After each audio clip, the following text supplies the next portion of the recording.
तुझे बनाऊंगा मैं चमारों का नेता।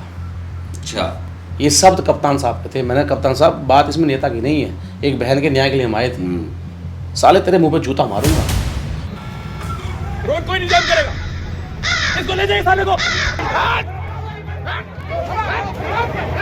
किसी के पिताजी की रोड नहीं है, मजाक में लोगों ने छोड़ दिया, पूरी रोड गंदी कर दी।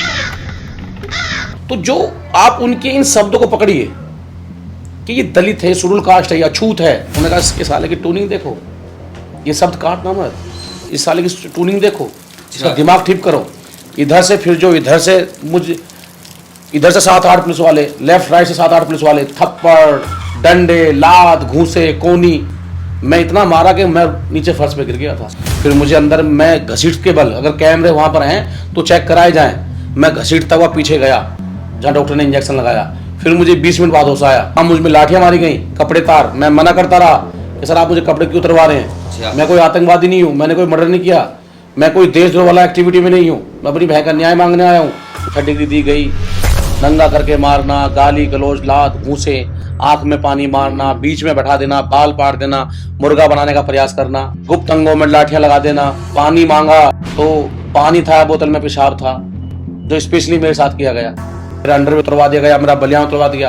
और सुनिए कि एसपी देहात अभिजीत कुमार के फोन में वीडियो है। अच्छा, ये रात की बात थी।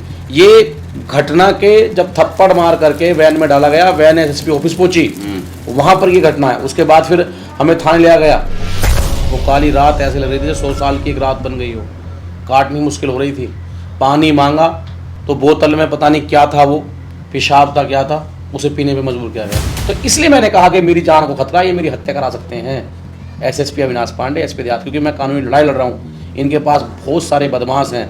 मेरे साथ कोई भी अनहोनी घटती है उसके जिम्मेदार एसएसपी अविनाश पांडे। आज बहुजन आंदोलन की जो सबसे बड़ी चुनौती है वह क्या है, और क्या युवाओं की भागीदारी पहले से बड़ी है इस आंदोलन के बाद? क्या लगता है आपको इसमें? और ये बताइए, यदि आज आपके सामने मेरठ के एसएसपी अविनाश पांडे जी बैठ जाए तो आप उनसे क्या कहना चाहेंगे? आमने सामने बैठ गए। पहली बात तो मुझे इच्छा नहीं उनसे बैठने की, अच्छा, और अगर बैठ भी जाते हैं तो मैं उनसे ये कहूँगा कि तैयार रहिए। साथियों नमस्कार, जय भीम, सत श्री अकाल, आदाब। मैं उमेश करुण और आप देख रहे हैं बहुजन हलचल। कांवड़ का दौर चल रहा है, जहां मेरठ के एसएसपी अविनाश पांडे, जो कि दलितों पर सिंघम का रवैया दिखाते हैं और कांवड़ियों पर चिंगम बन जाते हैं, ऐसी कुछ तस्वीरें देखने को मिल रही हैं। वहीं हम आपको बताएं कि 8 जुलाई के मेरठ प्रदर्शन के दौरान हुई पुलिस कार्रवाई और थप्पड़ विवाद और अब अदालत में दायर प्रार्थना पत्र ने कई सवाल खड़े कर दिए हैं उन्हीं अविनाश पांडे पर, जो कि मेरठ के एसएसपी है। और आज हमारे साथ है युवा शक्ति दल के राष्ट्रीय अध्यक्ष अधिवक्ता रवि गौतम। जय भीम। जी रवि जी, आज इस पॉडकास्ट में हम आपसे बात करेंगे क्योंकि इस वक्त जो दलितों का सबसे बड़ा मुद्दा गरमाया हुआ है वह आप ही को लेकर है, जिसमें हम आपसे जानेंगे कि जो कि 8 जुलाई को मेरठ के अंदर एक महापंचायत की जा रही थी, जिसमें एसएसपी अविनाश पांडे ने आपके साथ हाथापाई की और एक थप्पड़ की वीडियो भी वायरल हुई। तो उसमें किस प्रकार से मतलब उसको देखते हैं आप, ऐसा क्यों हुआ? जी देखिए, जो 8 तारीख को जो मीटिंग बुलाई गई थी, वो परिवार ने एक सोशल मीडिया पे एक वीडियो डाली थी, क्योंकि उनके साथ लगभग 1.5 से महीने से पहले जी उनकी बेटी है जिसका नाम ललिता गौतम है, उसका रेप किया गया, उसका गला घोटा गया, उसके फेस पे तेजाब गिरा गया। वो सारी यातनाएं उस बहन के साथ की गई जो मानवता को शर्मसार करती है। जी दुर्भाग्य की बात यह है कि मेरठ कमिश्नरी है, यहाँ एडीजी साहब बैठते हैं, डीआई साहब बैठते हैं, तमाम और आला अधिकारी यहाँ बैठते हैं, और मेरठ क्रांतिकारी धरती रही है। जब प्रशासन से न्याय नहीं मिलता तो हर व्यक्ति चाहता है कि भाई मैं सीनियर अधिकारी से बात करूं और न्याय की उम्मीद लगाऊं।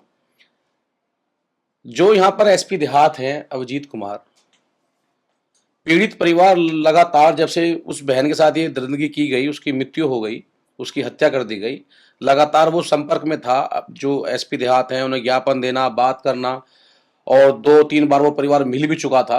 ज्ञापन के तौर पर समाज के और बुद्धिजीव संगठन के लोग परिवार के साथ मिले, ज्ञापन दिया गया, लेकिन एसएसपी अविनाश पांडे और एसपी देहात के कान पे को जू नहीं देंगी, क्योंकि ये दलित हैं।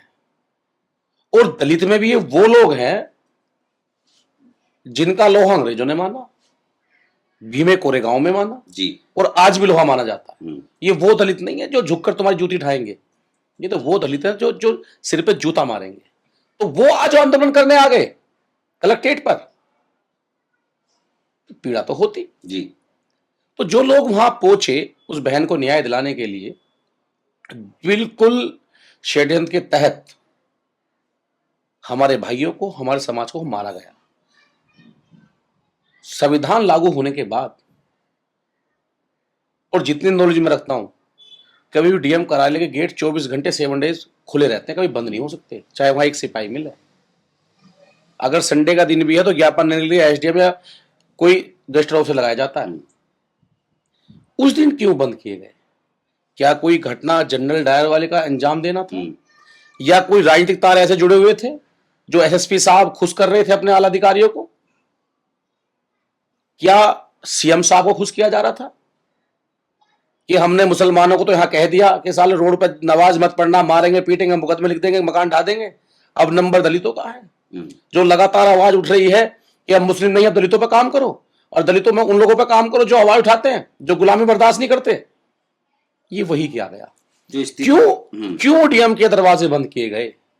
जब पूरा समाज बहन ललिता गौतम को न्याय दिलाने के लिए शांति प्रिय तरीके से, हाथ में कोई डंडा नहीं, कोई पत्थर नहीं, कोई पिस्तौल नहीं, कोई AK-47 नहीं, कुछ नहीं, निहत्थे लोग वहां पहुंचे। मैं AK-47 जिक्र इसलिए कर रहा हूं कि शायद जो अविनाश पांडे जी हैं वो फिर फुटेज चेक कराएं आपके चैनल के माध्यम से, शायद कुछ निकल जाए उन पे जी। वो वहां पहुंचे, शांति प्रिय से बैठे रहे, उन्होंने कहा गेट खोलिए। गेट किसने बंद करवाए? क्या डीएम साहब किस ऐसे बंद हुए? कप्तान साहब ने करवाए तो क्यों? दलित आ रहे हैं, क्या वो कार्यालय अपवित्र हो रहा था? और जो उन्होंने कहा भी बाद में, सालों ने रोड गंदी कर दी। एक आईपीएस आजादी के बाद का ये बयान, क्या उनके मस्तिष्क में मनुस्मृति बसती है? आप आईपीएस बनोगे संविधान के मुताबिक, लाभ लोगे संविधान के मुताबिक, और काम करोगे मनुस्मृति द्वारा। तो ये वही किया गया, गेट बंद करके वहां लोगों को मजबूर किया गया बैठने पे। स्थिति ऐसी उत्पन्न की गई जिससे कि इन पे लाठी बरसा सके प्रशासन। लेकिन ये तो भोला भाला समाज शांति प्रिय तरीके से नारे लगा रहा था, मांग कर रहा था, उसमें मैं भी स्वयं था। हमारे लोग थे कि डीएम साहब हमारा ज्ञापन लेंगे और एसएसपी साहब हमारा ज्ञापन लेंगे, हम अपनी मांग धरेंगे। पीड़ित परिवार, उनकी मां, उनके फादर, ललिता बहन के जो फादर, पिता और भाई वहीं बैठे हुए थे। अविनाश पांडे जो है एसपी देहात आए कि मुझे ज्ञापन दीजिए, उन्होंने कहा आंखों में आंखें डाल करके, हम आपको ज्ञापन नहीं देंगे, 2 बार आपको दे चुके हैं, 26 तारीख निकल गई। शायद यही बात जो है अभिजीत को चुभ गई। हमारा फर्ज है, हम अधिवक्ता हैं, समाज में हम जिंदा हैं, समाज की मुर्दा लाश नहीं है। लड़ाई लड़ी जाएगी। हमने कहा सही, बिल्कुल ज्ञापन कप्तान साहब को दिया जाएगा। बस कप्तान का नाम लेते अभिजीत आप बोला हो गए, और उन्होंने कोई ज्ञापन कप्तान साहब को नहीं दिवाया, क्योंकि कप्तान साहब भी यही चाहते थे कि मैं नहीं आऊंगा, मैं इस जिले का राजा हूं, और राजा प्रजा के बीच में कैसे आ जाएगा? लेकिन ये तो लोकतंत्र है। आप एसएसपी तो हैं, लेकिन आपकी तनख्वाह हम सबके जेब से जाती है। वहां पर पहले हमें तोड़ा गया, इन 8-7 घंटे बैठाओ, ये नारे मार रहे हैं, पानी कोई सुविधा नहीं। हम इस नागरिक नहीं है क्या देश के? हम टैक्स पे नहीं करते, हमारी हिस्सेदारी नहीं है, हमारे फंडामेंटल राइट नहीं है, हमें तोड़ा गया जानबूझ करके। ये कहानी अब समझ में आ रही है। नहीं, अब इसमें जैसे सोशल मीडिया पर एक वायरल वीडियो हुआ जिसमें आपके साथ धक्का मुक्की हुई, और उसके बाद थप्पड़ मारने का भी दृश्य देखा गया उस वीडियो के अंदर। उसमें आपकी नज़र में जो वास्तव में हुआ उसको आप दर्शकों को बताइए, क्योंकि उसके पीछे जो पहेली है वो अभी तक बुझ नहीं पा रही। नहीं, मैं वही बता रहा हूं कि हमें वहां मजबूर किया गया, और उसके बाद बिल्कुल कहानी तैयार करके कि या तो आप यहां से हटिए यानी लाठी चार्ज होगा। 10 मिनट का समय था, हमने कहा हम हटेंगे नहीं, क्योंकि पीड़ित परिवार पिछले 2 महीने चक्कर काट रहा है। आप डीएम साहब के दरवाजे खोल दिए, हम अंदर जाकर ज्ञापन देंगे, या फिर अनिश्चितकाल वहीं बैठेंगे। दरवाजे नहीं खोले गए, और 2 मिनट बाद जो कप्तान साहब वहां ज्ञापन लेने नहीं आ रहे थे, अहंकार में चूर, बिल्कुल जनरल डायर के रवैये पे, रोड का पता नहीं किधर से आते हैं और बिगर अनाउंसमेंट के लाठीचार्ज होती है, पीछे से थप्पड़ मारते आते हैं, सबने देखा वो। और उसके बाद वहां लोग तितर बितर होते हैं अपनी जान बचाने के लिए, आगे से लाठीचार्ज, पीछे से लाठीचार्ज, फुटपाथ से लेफ्ट में से लाठीचार्ज, राइट में से लाठीचार्ज, पूरा समाज को घेर लेगा। वो हमारी बहनें पिटी, हमारी माएँ पिटी, हमारे बच्चे पिटे, हमारे बुजुर्ग पिटे, युवा साथियों को मारा गया। ऐसा क्यों?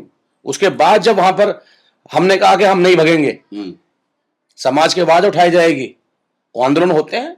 उससे पहले गिरफ्तारी हुई है, हाँ। फिर वहां पर पुलिस ने गाली गलौज करते हुए बैठाओ साले को, नेता बन रहा है ये, गाड़ी में डाल दिया गया। हाँ, क्योंकि उस वीडियो के अंदर जो देखा धक्का मुक्की वाली या भगदड़ वाली, मार पिटाई वाली, उसमें एक आप ही थे जो डटे हुए थे वहाँ। बाकी सब भागते नजर आए। जो और नेता थे या प्रदर्शनकारी थे जो लीड कर रहे थे, उसमें शायद आप ही थे एक ऐसे जो कि वहाँ डटे रहे, और सामना भी क्या, आप वहीं खड़े थे उस वक्त। इसीलिए आपके साथ जो ये गाड़ी में बैठाया गया बंदी वाहन में, और जो ये थप्पड़बाजी की, धक्का मुक्की की जो वीडियो वायरल हुई है, उसमें और कोई ऐसा शख्स नहीं है आपके अलावा जो उनके साथ भी ये रवैया किया गया। देखिए, मैं सबका सम्मान करता हूं, लेकिन मैं समाज से राजनीति नहीं करता। मुझ में वो आदत नहीं है कि मैं भाग जाऊं, ना मैं बेहोश होता हूं, ना मैं किसी टोल पर रुकता हूं।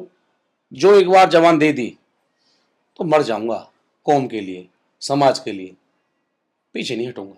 मैंने उस भाई को, उस बहन को और उस पिता को वादा किया था कि या तो आज ज्ञापन लिया जाएगा डीएमएसपी द्वारा या मेरी मृत्यु होगी, और मेरी मृत्यु ही है ये।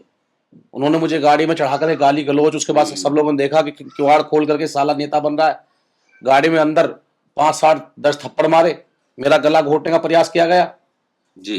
और उसके बाद जो है फिर वहां से इसे ऑफिस में लेकर आओ। चलो उस पर हम आगे चर्चा करेंगे, आगे क्या हुआ जब आपको थाने ले जाया गया, उस पर भी हम बात करेंगे।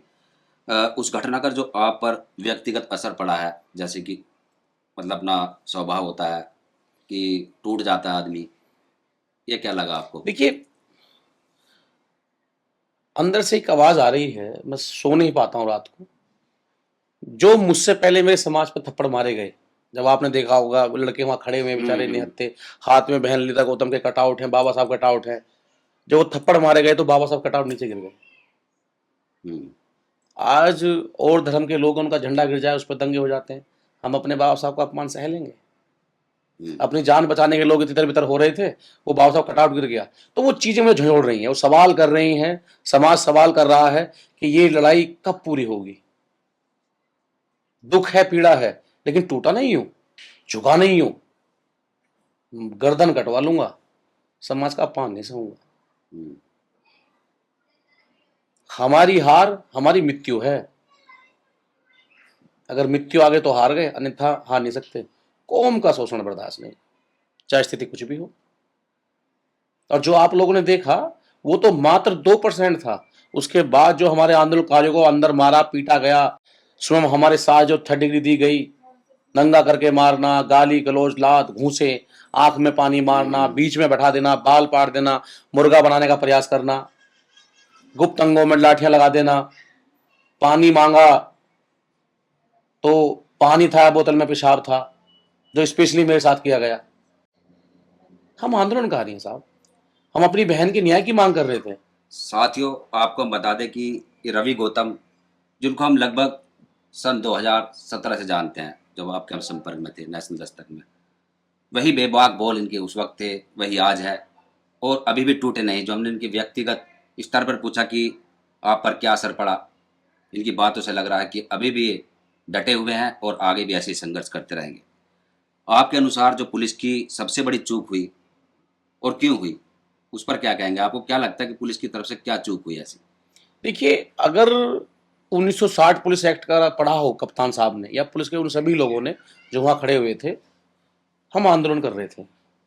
हो सकता है कि वो हम उनकी बात ना मान रहे हो उनके मुताबिक, लेकिन हमारी सभी बातें जायज थी। हम पे पानी की बौछार की जाती, हम पे आंसू गैस की गोली दागे जाते, ये नहीं किया गया। कप्तान साहब सिंघम बनकर आ गए और थप्पड़बाजी की कर दी गई। मैं फिर कह रहा हूं, शायद हम दलित हैं साहब, दलित को न्याय यहां नहीं मिलता। एक रवि गौतम है, समाज को दिख गया, 2 थप्पड़ लग गए। यहाँ तो सैकड़ों हजारों लोग रवि गौतम मारे जा रहे हैं, सैकड़ों लाखों हजारों बहन ललिता गौतम जैसे को प्रताड़ित किया जा रहा है। कुछ जो एफआईआर हो गई उनमें फैसले करा दिए जाते हैं, जो कोर्ट तक पहुंच गए उनमें जबरदस्ती दबाव बना जाता है, और ये पुलिस का यही रवैया रहता है। तो ये चूक नहीं, ये प्लानिंग है। अगर मैं चूक कहूं तो ये होती, कप्तान साहब आते और ये कहते अबे ये इतने दिन से ये लोग कैसे बैठे हैं यहाँ पे, पानी पियाओ इन्हें, बाबा साहब हम सब के जमीन को नारे मारो, लाओ मुझे ज्ञापन दो, मैं आपको अभी इसका रिजल्ट देता हूँ। ये मैंने कहा भी कप्तान साहब के ऑफिस में अंदर, कि जब आप थप्पड़ बजाने आ सकते हैं तो क्या आपके पास 2 मिनट का समय नहीं था हमारा ज्ञापन लेंगे? पर नहीं साहब, दलित है ना। बिल्कुल। तो अब आपने जो अदालत का दरवाज़ा खटखटाया, शिकायत पत्र आपने दर्ज कराया, तो इसमें क्यों खटखटाया आपने? मुझे उम्मीद नहीं है सरकार से। सरकार में बैठे हुए लोग हर कोई तानाशाह है। माननीय मुख्यमंत्री जी ने परिवार से मुलाकात की और परिवार ने जो मुझे बताया फ़ोन पे कि मुख्यमंत्री साहब से बात हुई थी कि मुकदमे वापस लिए जाएंगे। हमारे समाज से ताल्लुकात रखते हैं और प्रतिनिधि हैं वो सरकार में, असीम अरुण जी, पूर्व IPS भी हैं, विधायक भी हैं और आज वो मंत्री भी हैं। उनके विजिट करने के बाद मेरठ में कप्तान साहब का रवैया उससे ज़्यादा खतरनाक हो गया समाज के लिए। फर्जी मुकदमे लिखना, मेरे परिवार की लोगों पर जो रिश्तेदार हैं उन पर फर्जी मुकदमे लिखवा दिए गए, फिरौती के। जो लोग वहाँ धरने में नहीं थे उनको नोटिस भेजे गए उन्हीं धाराओं में, 354 और 307 में, जो आज भी BNS की धारा 109-74 हो गई है। अच्छा। और उसके बाद एफिडेविट ले जा रहे हैं जबरदस्ती कि हमें तो रवि गौतम ने बुलाया था, हमें वहाँ बैठने के लिए कहा गया था। रवि गौतम को तोड़ना है। रवि गौतम समाज है और समाज से रवि गौतम है ये। जी। SSP अविनाश पांडे और SP सिटी अभिजीत सिंह और अन्य जो अधिकारी है उनके खिलाफ आपने जो प्रार्थना पत्र दिया है, किस बात को आधार मानकर, या मतलब जो ये प्रार्थना पत्र आपने दिया है जिसका शायद 11 तारीख है सुनवाई, 13, तो इसमें मतलब जो SP सिटी है या और अधिकारी है, तो प्रार्थना पत्र मतलब किस प्रकार है वो? देखिए, जो प्रताड़ना मेरे समाज के साथ की गई, जो प्रताड़ना हमारे आंदोलन जो भाई जेल में गए थे उनके साथ की गई, जो मेरे मौलिक अधिकार हैं, मेरे फंडामेंटल राइट है जिनका हनन किया गया, जो संविधान में मेरी आज़ादी है, जो संविधान में एक अपराधी के लिए कानून बना हुआ है, वो मैंने एप्लीकेशन दी है। SSP साहब हों, SP देहात हों, CO हों, इंस्पेक्टर हों, दरोगा हों, जिन्होंने वर्दी पहन करके वर्दी की गरिमा को भंग किया, मेरे अधिकारों का हनन किया, अपराधी बन के जो हमारे साथ किया गया, हमारे बहनों को साथ लाठियां मारी गई, जो पीड़ित है बहन ललिता गौतम, उनके परिवारों को मारा गया, जो आज हमारे बीच में नहीं है ललिता गौतम, तमाम वो युवा साथी जो पढ़ाई कर रहे थे उनका भविष्य खराब करने का प्रयास किया गया, तो उसके लिए मैंने प्रार्थना पत्र दिया और हटेंगे नहीं पीछे। तो अदालत द्वारा जो ये प्रार्थना पत्र स्वीकार होने पर आपका क्या कहना, मतलब स्वीकार होगा ये? लास्ट तक अंततः मुझे उम्मीद है मुझे कि हम सब समाज के लोगों को न्याय मिलेगा। जो हमारे साथ बदतमीजी की गई है उसका हमें कानून रूप से न्याय मिलेगा। यहाँ नहीं मिलेगा तो हाई कोर्ट मिलेगा, हाई सुप्रीम कोर्ट मिलेगा, आज नहीं तो कल मिलेगा। ये लड़ाई तो अंत तक लड़ी जाएगी। और जिस बहन के लिए आप लड़ाई लड़ रहे थे, ललिता के लिए, ललिता गौतम के लिए, उसमें क्या लग रहा है आपको, निष्पक्ष जांच हुई है इस आंदोलन के बाद, या वह भी किसी तरह से मतलब रोक दी गई है? अभी हमारी उस परिवार से बात हुई थी अभी 2 दिन पहले, तो उन्होंने बताया कि अभी न्याय नहीं मिला है। जब हम 11 तारीख के बाद धरना चालू करेंगे कमिश्नरी मेरठ पे, तो हम उस परिवार को साथ लेंगे, परिवार आएगा। आनन फानन में एक की गिरफ्तारी हुई है, उसके बाद जो उस परिवार को, क्योंकि वो बेटी जो थी वो अकेली थी कमाने वाली, वो अकेला, वो बहन पढ़ रही थी। हमारा आदमी कैसे पेट पट्टी काट करके, गरीब मजदूर किसान का व्यक्ति जो भट्टे पे काम करता है, मजदूरी करता है, वो अपने बच्चों को पढ़ाता है किस उम्मीद से कि मेरा बुढ़ापे का सहारा बनेगा, वो तो खत्म हो गया। और जो आसपास उन्होंने झूठे दिए थे आनंद फानन में, वो कहीं कोई पूरे नहीं हुए। मतलब अभी भी जो है कार्रवाई से संतुष्ट नहीं आप? सब पेपर में लीपापोती की जा रही है। और पहले बहन ललिता गौतम न्याय थी, उसका परिवार न्याय जो था, न्याय नहीं मिल रहा था, न्याय से वंचित थी। आज सैकड़ों लोग वंचित हैं। ये सिर्फ बात आंदोलन तक नहीं रही है, ये बात समाज के मान सम्मान की बन गई है, ये बात सैकड़ों युवाओं के भविष्य की बन गई है, ये बात पूरे देश के जो संविधान में आस्था रखते हैं, जो राष्ट्र में आस्था रखते हैं, जो बहुजन समाज के लोग हैं, उनके मान सम्मान की बन गई है। और ये सब लोग इकट्ठा होकर लड़ेंगे। रवि गौतम तो छोटा सा है समाज के आगे। जी। तो रवि जी, जो बहुजन आंदोलन हमारा सदियों से चल रहा है, आज बहुजन आंदोलन की जो सबसे बड़ी चुनौती है वह क्या है, और क्या युवाओं की भागीदारी पहले से बड़ी है इस आंदोलन के बाद? क्या लगता है आपको इसमें? देखिए, ये तो स्पष्ट है कि जो हमारा बहुजन आंदोलन है जी, जो बाबा साहब ने सपना देखा था, माननीय काशीराम साहब ने सपना देखा था, और जो हमारे सुखदेव, राजगुरु भगत सिंह, ललित यादव, पेरियार जी ने एक सपना देखा था कि इस देश में अन्याय के खिलाफ आवाज उठनी चाहिए, अपने सिद्धांतों, अपने अधिकारों की आवाज उठनी चाहिए। वो उठ रही है आज। आज सत्ता में कोई भी बैठा हो, लेकिन युवा निकलते हैं, बुजुर्ग निकलते हैं, हमारी बहनें निकलती हैं संविधान हाथ में लेकर के, और वो अपना प्रदर्शन करती हैं। भले ही न्याय देर से मिले, लेकिन मिलता है। और इस घटना के बाद जिनको ये लगता था कि पुलिस बंद कमरे में मारेगी, बेफर्जी 151 कर दिए, विशेष लाभ किसी से लिया, कोई फंसा दिया, तो आज उन युवाओं में मेरे पास हजारों फोन आ रहे हैं अलग अलग नंबरों पर, जो मेरे मित्र जो मिले उनके पास, कि आप लड़ाई लड़िए, हम आपके साथ हैं, पुलिस ऐसा नहीं कर सकती। क्योंकि इसमें सीधा जो है समाज का टकराव कप्तान और सरकार से है। तो लोगों को मैं हौसला आया है कि कप्तान से लड़ा जा सकता है, सरकार से भी लड़ा जा सकता है। अगर आप सही हैं, आपके साथ गलत हुआ है, तो वो हौसले युवा बुलंद कर रहे हैं, जिन्हें कोई भी सिपाही या दरोगा जो है गैर संवैधानिक बदतमीजी करना, मारपीट करना, आपने कहीं वीडियो देखी नहीं है? आप ट्रैफिक में कहीं भी देखते हैं, आप कोई भी आधा थप्पड़ मार चला जाता है। सब थप्पड़, चाहे सिपाही का हो, कप्तान का हो, डीजीपी का हो या डीजी का हो, थप्पड़ थप्पड़ होता है। और संविधान में सबके लिए न्याय बराबर है। मतलब इस घटना से युवाओं के अंदर एक बल पैदा होगा। बिल्कुल बल पैदा हुआ, शक्ति पैदा हुई है कि पुलिस जो है अपनी मनमानी चलाती है, बिल्कुल नहीं करेगी। नहीं चलाएगी। वो हमारे लिए जी, वो हमारे लिए अपराध को रोकने के लिए। डॉक्टर बाबा साहब अंबेडकर जी के आप किस विचार से सबसे ज्यादा प्रासंगिक है, खास तौर पर इस घटना के बाद जो ये घटना हुई? देखिए, बाबा साहब मेरे हीरो हैं, मैं उनको नमन करता हूँ। मुझे गर्व होता है कि बाबा साहब हमारे जो भगवान के रूप में हैं।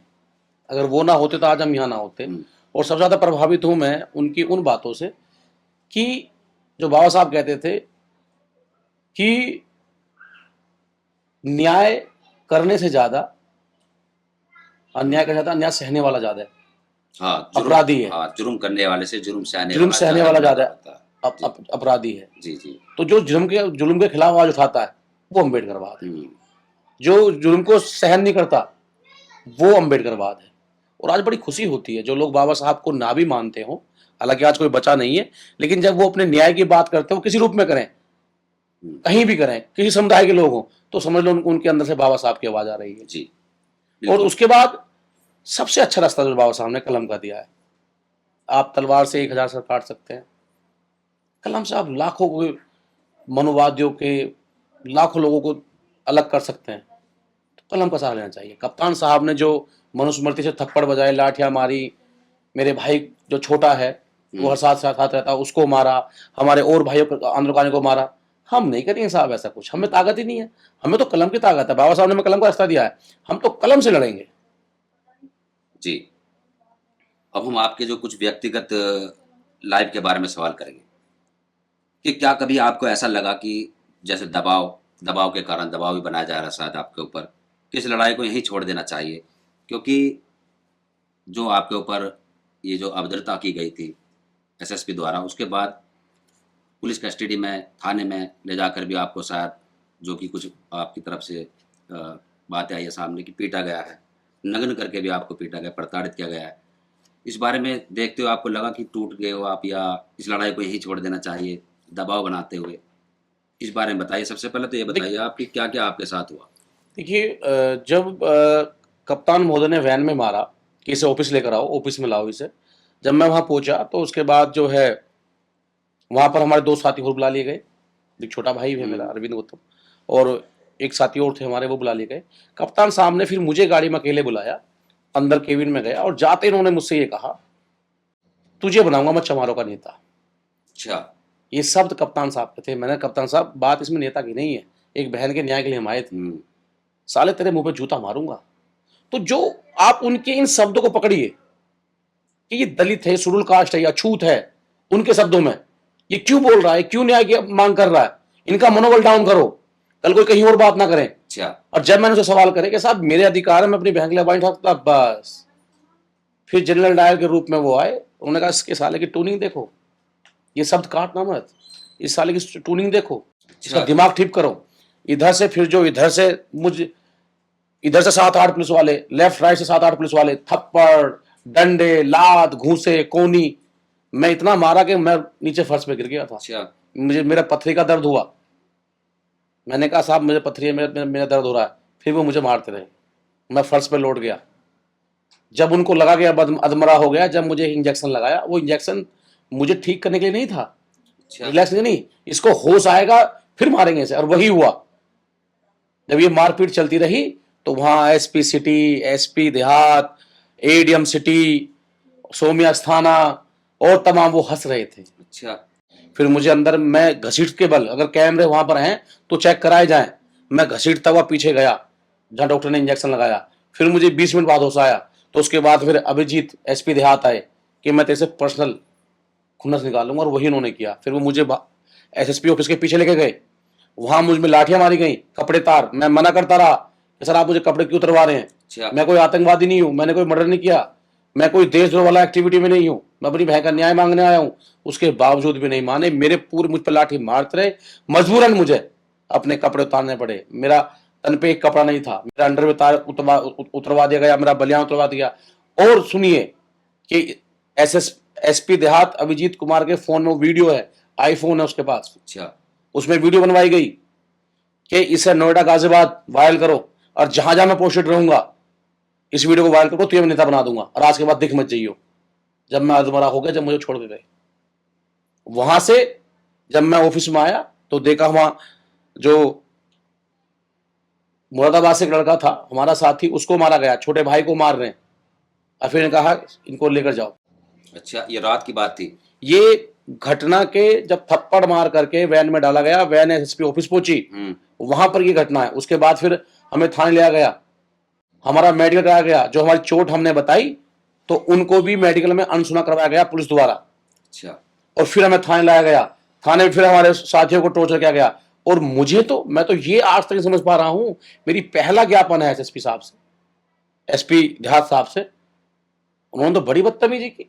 उन्होंने फिर जब मैं 11:30 बजे के बाद मैं टॉयलेट करने के लिए बाहर गया तो अचानक एसपी देहात की गाड़ी वहीं खड़ी हुई थी, आप कैमरे चेक करा लीजिएगा, तो वहां एक रूम है उसमें कैमरे नहीं थे।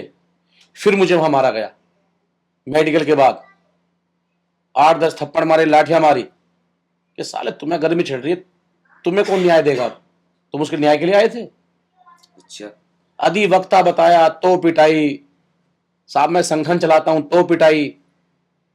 ये समझ में नहीं आ रहा था ऊपर से आदेश कौन कर रहा। शायद आप चुनाव भी लड़ चुके हैं, आप पॉलिटिकल भी बहुजन मैं समाज पार्टी से। 2024 उपचुनाव में मैं बीएसपी से ही प्रभारी रहा उपचुनाव में, फिर मैं एआईएम से चुनाव लड़ा और गाजियाबाद की जनता ने मुझे खूब प्यार दिया। तो ये समझ में नहीं आ रहा था मेरी पिटाई क्यों हो रही थी।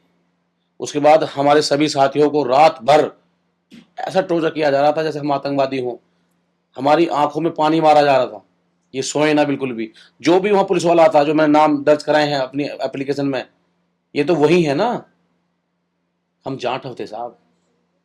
साथियों, रोंगटे खड़े हो जाते हैं इनकी दर्दनाक ये दास्तान सुनकर। हमने सुना था, इतिहास में पढ़ा था कि शहीद आजम भगत सिंह व हमारे तमाम जो क्रांतिकारी योद्धा थे, उनके साथ ऐसा अंग्रेज करते थे सुलूक। जो ब्रिटिश शासन था, जो ब्रिटिश शासन में जो पुलिस थी वह हमारी भारतीय ही थी, जबकि उनके आदेश पर, अंग्रेजों के आदेश पर इसी प्रकार से कुचला जाता था आंदोलनकारियों को। और आज जो रवि गौतम ने अपनी दास्तान बताई, रोंगटे खड़े हो जाते हैं, याद आ जाता है वही इतिहास जो कि शहीद आजम भगत सिंह जी के साथ हुआ था। बर्फ की सिल्लियों पर लिटाकर और करंट लगाया, बहुत सारी चीजें इन्होंने जो बताई गई, ऐसे भी होता था उस वक्त। जी शायद अंग्रेजों में तो हो सकता था कुछ राहत होती होगी, हमारे साथ नहीं थी उस रात। वो काली रात ऐसे लग रही थी जैसे 100 साल की एक रात बन गई हो, काटनी मुश्किल हो रही थी। पानी मांगा तो बोतल में पता नहीं क्या था, वो पेशाब था क्या था, उसे पीने पे मजबूर किया गया। अच्छा खाना सिर्फ 1 या 2 लोगों को पूरा पड़ता, उसको मिल बांट कर हमने खाया। हम अपने पैसों से बनाए थे, वो साले ज्यादा पैसे वाले बन रहे हो। ये हालात वहां पैदा किए गए। उसके बाद जब ये सब मारपीट होती रही, मुर्गा बनाने का प्रयास किया गया, मतलब बनाया, बाल पकड़े, बीच में बैठाया, मुर्गा बनाया, आंख में पानी मारा सभी लोगों के साथ में कि आप दीवार पे कमेंट लगा सकते।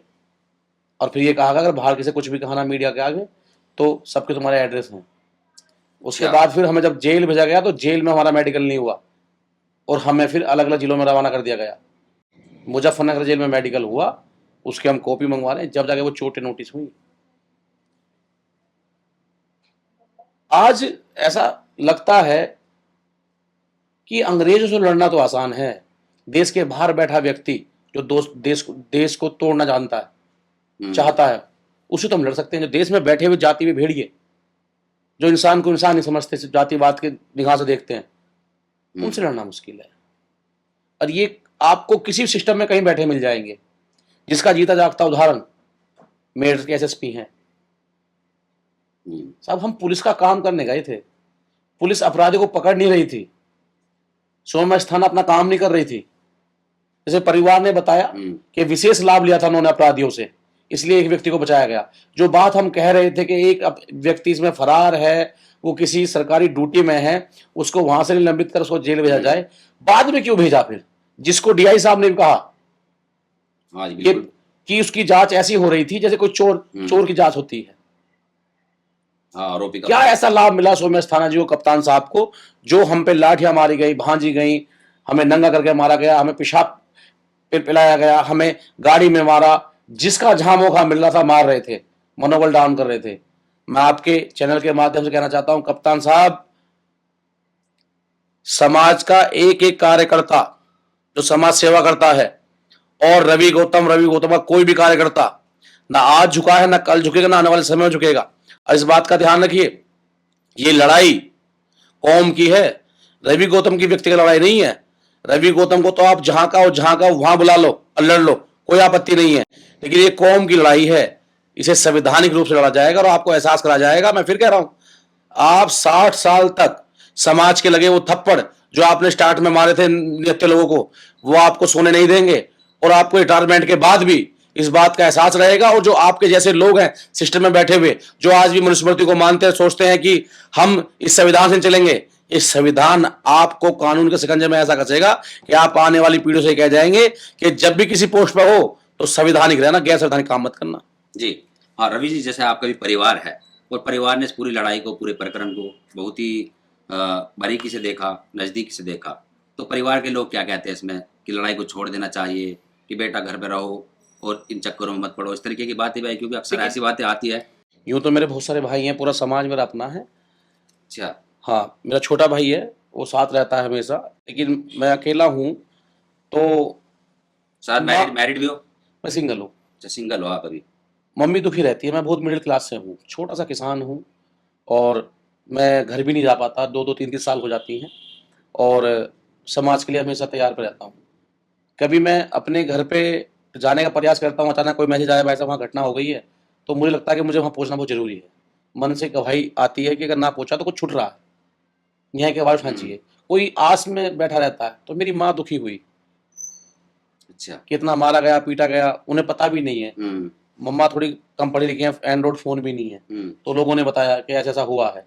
ये तो हमारा समाज, हमारा गांव बहुत अच्छा है, उन्होंने हौसला बढ़ाया। उसके बाद मेरी बहनों से मेरी बात हुई। एक दुख और था कि दोनों भाई हम जेल में थे और हम पिटे, छोटा भाई अरविंद गौतम है, तो और भी भाई सबसे लोग साथ में थे। तो दुख तो होता है जब किसी का बेटा पिट रहा हो, किसी का भाई पिट रहा हो, तो पीड़ा किसको नहीं होती। तो पिताजी का क्या कहना है इसमें? पिताजी बस यही सोचते हैं कि अकेला लड़का है, संघर्ष कर रहा है, अब हमारा नहीं समाज का है। तो मैंने उनसे वादा कर दिया कि जब तक जिंदा हूं आपको कभी ये आवाज़ नहीं आएगी कि मैंने कोई गलत किया है। तो उनका सीना बड़ा फख्र से चौड़ा होता है जब मैं समाज में काम करता हूं।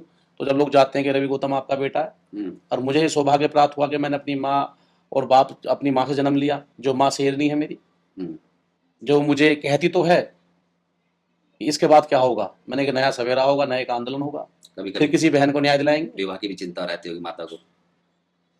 माँ को चिंता रहती है, लेकिन मुझे लगता है कि अब वो समय निकल गया, मुझे समाज के लिए काम करना, और मैं निरंतर समाज के लिए काम करूंगा।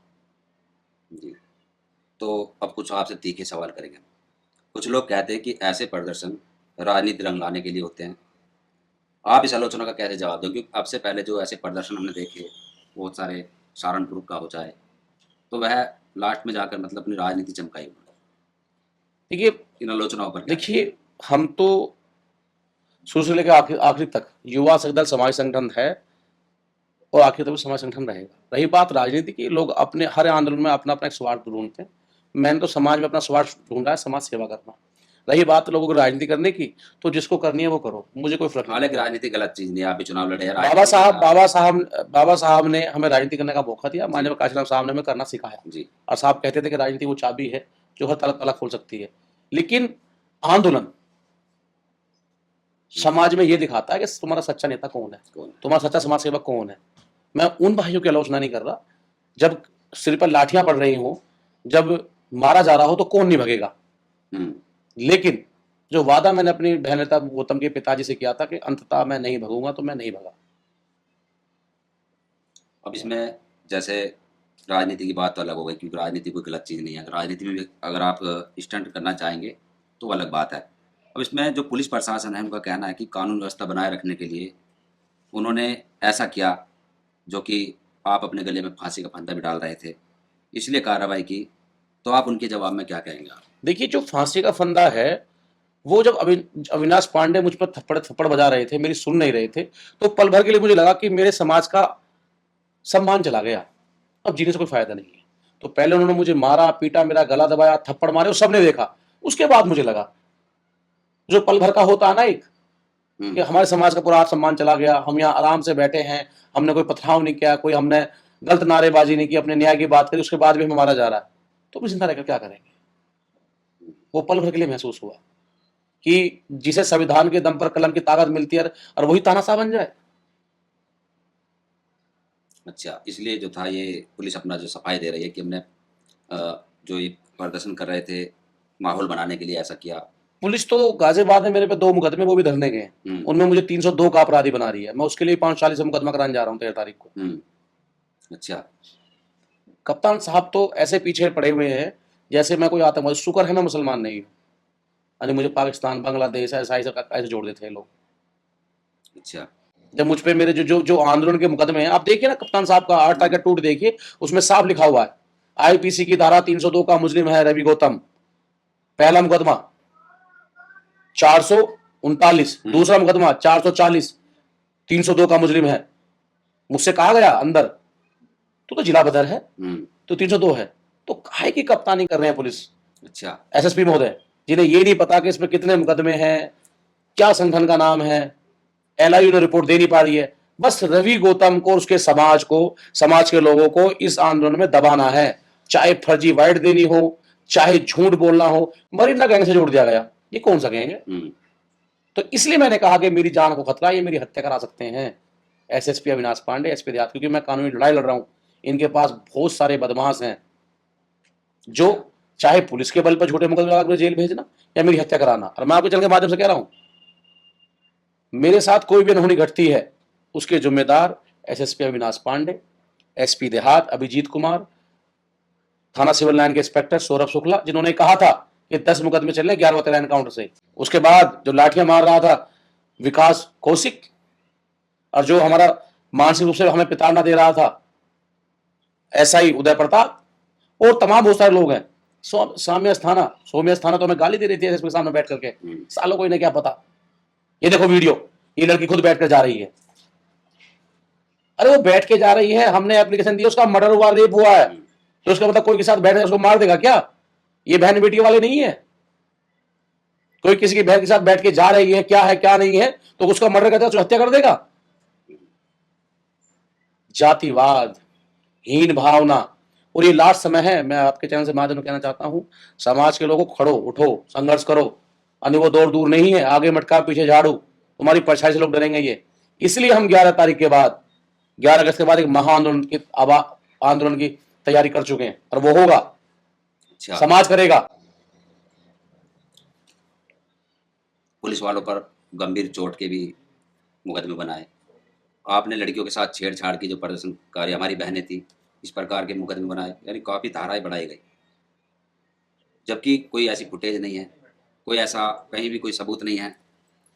इस प्रकार के मतलब आपको, मतलब जो आपके ऊपर केस बनाए गए, काफ़ी लंबी लिस्ट थी धाराओं की, उनमें क्या चल रहा है? क्योंकि और भी लड़के थे। देखिए, आपने फुटेज देखी होगी, जब हम पे लाठियां बरसाई जा रही थी, कोई भी महिला कांस्टेबल हमारे आसपास नहीं थी 5 मीटर तक, फुटेज साहब। लेकिन कप्तान साहब है जिले के, दिमाग में जातिवाद भरा हुआ है। जितनी धारा संविधान लागू होने से अब तक बनी हुई है, सब हम पे 15 धारा ठोक दी गई। और जब माननीय ने पूछा, माननीय न्यायालय ने पूछा कि बताओ 61 के बयान कहाँ हैं महिलाओं कांस्टेबलों के, नहीं किए गए साहब। जब मेडिकल की रिपोर्ट मंगाई कि हीनियस क्राइम दिखाओ कहाँ है, तो चोट थी नहीं। तो जब वो धारा हटाई गई और जब जाकर हमारी बेल हुई, और आज भी ये लोग नोटिस भेज रहे हैं, इतना अंधा कानून। जब वो धारा माननीय न्यायालय ने हटा दी तो आज तुम नोटिस को क्यों भेज रहे हो? तो जो जिले के कप्तान हैं, आज मुकदमा लिखो, आपको 2 दिन लगे, 3 दिन लगेंगे, 4 दिन लगेंगे कोर्ट जाने के लिए, जब तक आपको जेल भेज देंगे ये। तो ये अंधा कानून तो है, मतलब जो पुलिस वाले चला रहे हैं, अपनी मनमानी, गैर संविधान का दुरुपयोग कर रहे हैं, संविधान का उल्लंघन कर रहे हैं। सीधा तरीका है, आज मुकदमा लिखो, जेल भेजो, उसके बाद जब जांच होगी तो पता लगा 10 दिन, 20 दिन, महीना, 1.5 महीना, 2 लग गए, जब वो जेल से आएगा आदमी। और ये बताइए, यदि आज आपके सामने मेरठ के एसएसपी अविनाश पांडे जी बैठ जाए तो आप उनसे क्या कहना चाहेंगे? आमने सामने बैठ जाए यदि। पहली बात तो मुझे इच्छा नहीं उनसे बैठने की, अच्छा, और अगर बैठ भी जाते हैं तो मैं उनसे ये कहूंगा कि तैयार रहिए संविधान की लड़ाई लड़ने के लिए। सामने वही चमार लड़का खड़ा है जिसको आप पीट रहे थे, आपने अकेला समझा। आज मेरे साथ लाखों करोड़ लोग खड़े हैं मेरे साथ, जो दलित भी नहीं है, संविधान को मानते हैं, कानून को मानते हैं, देश को मानते हैं, देश में भाईचारा कायम करते हैं, इंसानियत में विश्वास है, वो सब मेरे साथ खड़े हैं। और आप तैयार रहिए लड़ने के लिए, और ये लड़ाई न्याय की अंततः तक लड़ी जाएगी। अच्छा, आप तो मतलब आंख में आंख डालकर एसएसपी अविनाश पांडे साहब इस प्रकार की बातें करेंगे, बिल्कुल। बैठ जाएंगे सामने। बिल्कुल न्याय चाहिए मेरे समाज का। लाठियां मारी गई है, मेरी बहनों को पीटा गया है, कब तक हम लोग धरने प्रदर्शन करेंगे? गए थे न्याय मांगने अपनी बहन के लिए, और आपने और बहनों पर लाठियां बरसा दी। रवि गौतम जी ने अपना जो पक्ष है विस्तार से रखा। इस मामले की कानूनी प्रक्रिया जारी है और अदालत में आगे भी सुनवाई होनी है। आप दर्शकों को कहना चाहेंगे लास्ट में? देखिए, आप सभी दर्शकों को मेरा जय भीम। मीडिया लोकतंत्र में चौथा स्तंभ है। भैया को मैंने बहुत सुना है, आगे जो है यूट्यूब चैनलों पे भैया को सब्सक्राइब करें, और आपसे एक उम्मीद है कि आप जाति ना देख करके न्याय के साथ खड़े हों। अपराधी किसी भी जाति में हो सकता है, और न्याय दिलाने के लिए सबको एक साथ आना पड़ता है, क्योंकि आज जो लड़ाई है वो संविधान को बचाने की है, लोकतंत्र को बचाने की है, और एकजुट होकर लड़ने की है। हो सकता है कि आपके शब्दों में मैं थोड़ा सक्षम हूं, क्योंकि मैं एडवोकेट हूं, मैं अधिवक्ता हूं। वो बहुत सारे लोग हैं जो बेचारे नहीं अधिवक्ता, जो पढ़े लिखे नहीं हैं, जिन्हें एक सिपाही भी फर्जी मुकदमे में बैठा करके दरोगा से मिलकर जेल भेज देता है। तो उसके लिए हम सबको इकट्ठा होना पड़ेगा। इस वीडियो को आप ज्यादा से ज्यादा लोगों को घर घर पहुंचाएं, शेयर करें, चैनल को सब्सक्राइब करें। इसलिए करें जिससे कि बड़े भैया का हौसला बुलंद हो और ये आवाज घर तक पहुंचाने का काम करें। और आपसे मेरा निवेदन है कि बिल्कुल निष्पक्ष ईमानदारी से चैनल को आगे बढ़ाते हुए लोगों की आवाज उठाएं। लेकिन क्योंकि आज जहां तक हम लोग देख रहे हैं, वो बड़ी समस्या का विषय है कि मीडिया सिर्फ उसे दिखाई देती है जो ऊपर से तय होता है। ये तो हमारे बहुजन चैनलों का धन्यवाद है कि वो आज एक मजबूत कड़ी बन करके लोगों की आवाज उठा रहे हैं। जय भीम। जय भीम।